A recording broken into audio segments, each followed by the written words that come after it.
Hello friends, എല്ലാവർക്കും മെട്രിക്സിൻ്റെ ഒരു പുതിയ വീഡിയോയിലേക്ക് സ്വാഗതം. നമ്മളിന്ന് ചെയ്യാൻ പോകുന്നത് ഒരു ചിരവ മെഷീനാണ്. കയ്യിൽ പിടിച്ച് ചിരവാൻ പറ്റുന്ന ചിരവ മെഷീൻ. സംഭവം നിങ്ങളുടെ വീട്ടിലൊരു സ്ക്രൂ മെഷീൻ ഉണ്ടോ? നമുക്ക് സിമ്പിളായിട്ട് അത് ഉണ്ടാക്കാം. ഇത് നമ്മുടെ സ്ക്രാപ്പറാണ് ഉണ്ടാവും. ഇത് മാർക്കറ്റിൽ നിന്ന് മേടിക്കുന്ന സ്ക്രാപ്പർ. ഇത് നമ്മുടെ SS-ൻ്റെ ഒരു ബോളാണ്. ഇത് നമ്മൾ തുളച്ചാണ് നമ്മൾ സ്ക്രാപ്പർ ഉണ്ടാക്കാൻ പോണത്.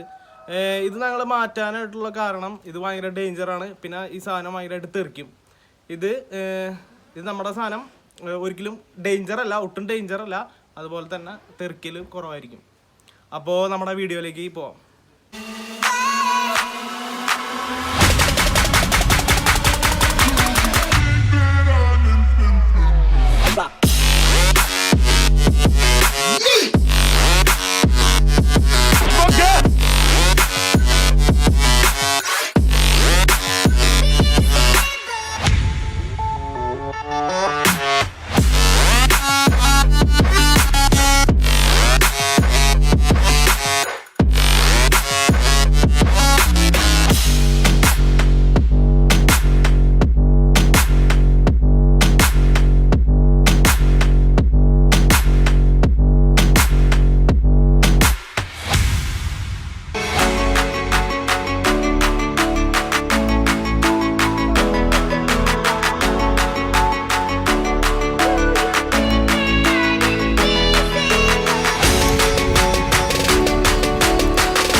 എല്ലാവർക്കും ഞങ്ങളുടെ പുതിയ വീഡിയോ ഇഷ്ടപ്പെട്ടു എന്ന് വിചാരിക്കുന്നു. ഇതുപോലെയുള്ള നല്ല വീഡിയോസായിട്ട് അടുത്ത എപ്പിസോഡിൽ കാണാം. ബൈ.